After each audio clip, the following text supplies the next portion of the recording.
आते हैं तब उनकी माताजी ने सारी बात बताई। ठीक है, हम रमन को बुलाकर समझा देंगे, तुम परेशान ना हो। अरे क्या समझा देंगे आप? आपने ही उसको बिगाड़ा है। आपने उसे कभी कुछ नहीं कहा, उसी का नतीजा है।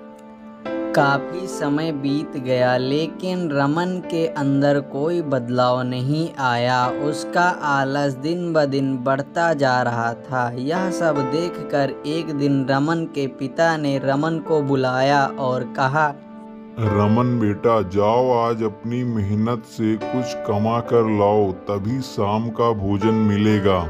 इतना कहने के बाद रमन के पिताजी अपने काम की ओर चले जाते हैं। रमन को कुछ समझ नहीं आ रहा था कि वह क्या करे, किससे पैसे मांगे। तभी वह अपनी माँ के पास जाता है। माँ, मुझे कुछ पैसों की जरूरत है, मुझे कुछ पैसे दे दो।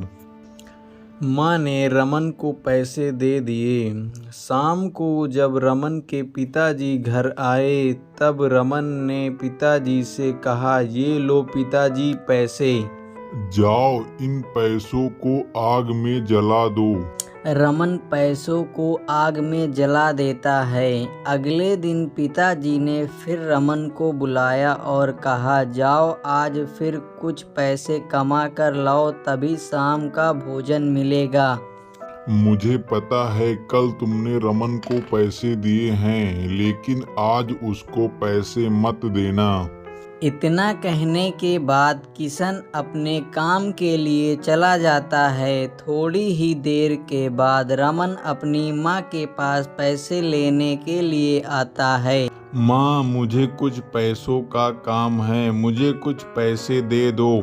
बेटा, आज मेरे पास पैसे नहीं हैं। जो पैसे थे हमने कल दे दिए। अब मेरे पास पैसे नहीं बचे।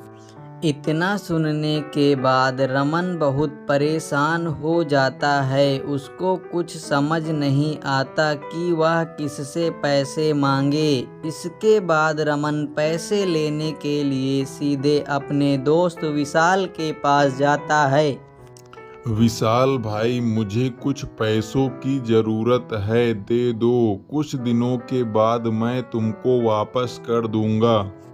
अरे कोई बात नहीं रमन, मेरे पास कुछ पैसे पड़े हैं, तुम ये ले लो। जब तुम्हारे पास पैसे हो तब मुझे दे जाना।